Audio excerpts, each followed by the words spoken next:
According to the 2012 estimate by the National Commission on Muslim Filipinos, or NCMF, there were 10.7 million Muslims in the Philippines. That is approximately 11% of the total population of the archipelago, composed of 7,107 islands. Most Muslims live in parts of Mindanao, Palawan, and the Sulu archipelago, an area known as Bangsamoro or the Moro region, while some have migrated into urban and rural areas in different parts of the country.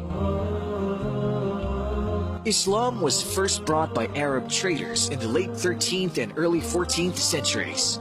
200 years before the Spanish invasion, these Muslim merchants originally came from present-day Malaysia and Indonesia. They landed in Sulu Islands and preached Islam to the indigenous population and built the first mosque in the Philippines in the town of Simunul in Tawi-Tawi in the mid-14th century.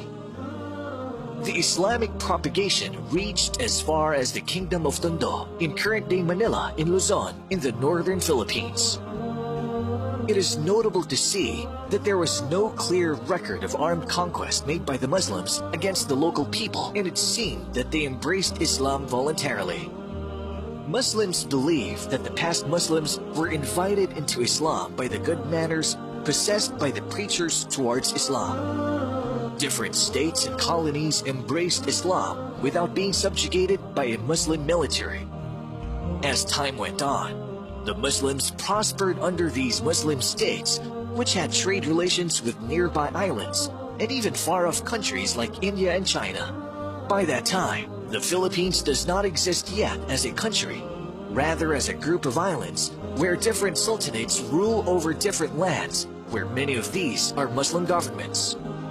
The first attempt to conquer the Philippines was made by a Portuguese sailor working for Spain named Ferdinand Magellan in 1521. He is also known for leading the fleet of ships that is first to circumnavigate the world. He was able to convert some people to Christianity according to historians, but he failed in Christianizing and conquering Mactan and Cebu in the central Philippines, when a local Muslim chieftain, Lapu-Lapu, led a counterattack against the superior fighting force of the Spaniards, who were armored and wielded firearms. Lapu-Lapu led a group of warriors armed with machetes, sword, and bamboo spears, and fought the well-armed and armored conquerors on the seashore. Lapu-Lapu killed Ferdinand Magellan, thus earning himself the title as the first Filipino freedom fighter. Lapu-Lapu is continually remembered today by having his silhouette used by the Philippine National Police in their official seal as a sign of bravery. When the Spanish returned to the Philippines in the mid-1500s, after the failure of Ferdinand Magellan to conquer Cebu, they conquered Manila, where they encountered more Muslims under the leadership of Raja Sulaiman, whose castle stood in the area now known as Intramuros. This discovery led them to call the Filipino Muslims as Moros, which is in reference to the Moors who occupied Spain for more than 800 years, whom they have recently conquered by invading Andalus or Muslim Spain. In 1575, the Spanish started spreading Catholicism in the Philippines through the use of missionaries.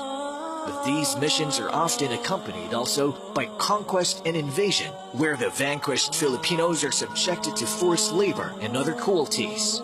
This has been recorded in history as an era of human rights abuse that even the non-Muslim freedom fighters and the intellectuals like Jose Rizal and Andres Bonifacio tried to address. Though much of the Philippines converted, the Moros, however, stood firm in their faith. Great Muslim leaders such as Sultan Kudarat of Mindanao and Raja Sulaiman of Manila continued the legacy of Lapu-Lapu in their fight for freedom. Upon the fall of Muslim territories in Luzon and Visayas in the central Philippines, most Muslims fled to the Muslim strongholds in the area that is now known as Muslim Mindanao or Bangsamoro. The Moros have a history of resistance against Spanish, American, and Japanese rule for over 400 years. But now, since the cessation of hostilities between the government and the Muslims, the Moros are collectively known as progressive partners to peace and progress of the Philippine government. More than that, the Muslims are going farther in teaching the people the real message of Islam. Islam came from the Arabic root word aslama, which means to surrender, and another word salam, which means peace. Followers of Islam are called Muslims.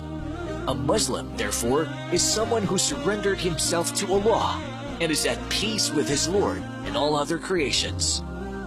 Islam is not a new religion founded by Prophet Muhammad, according to many misconceptions. Rather, it is a monotheistic religion, which is the continuation of the message of the prophets and messengers from Adam, the first prophet, up to Muhammad, the last and final prophet. Islam is not a new religion. It is the same message brought forth by David, Solomon, Jesus, and all the other prophets.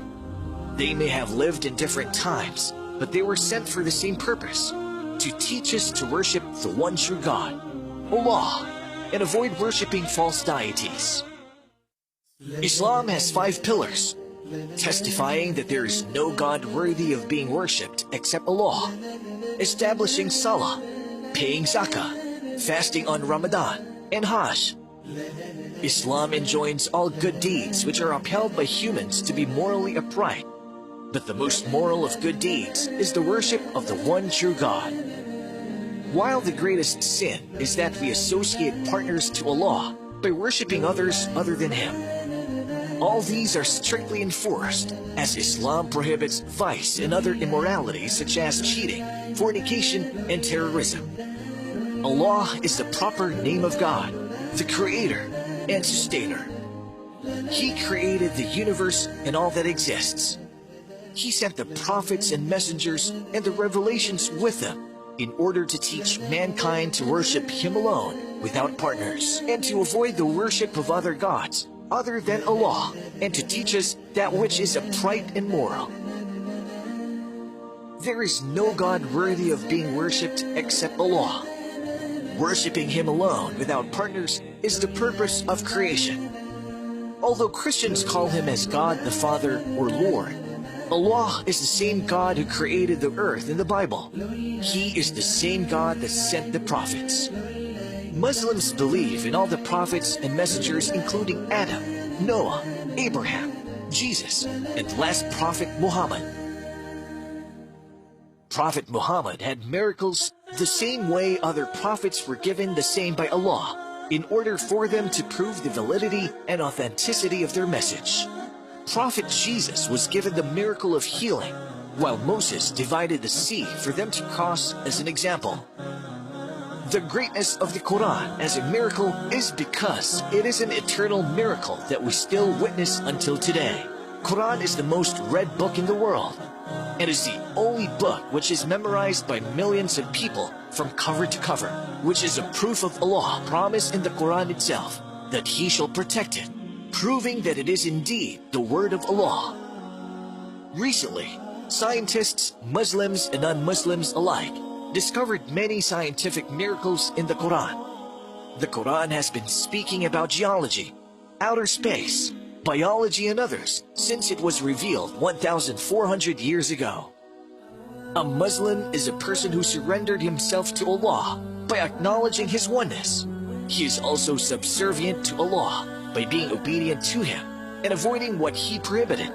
He avoids any form of cooperation or having to do with worshipping anything or anyone other than Allah.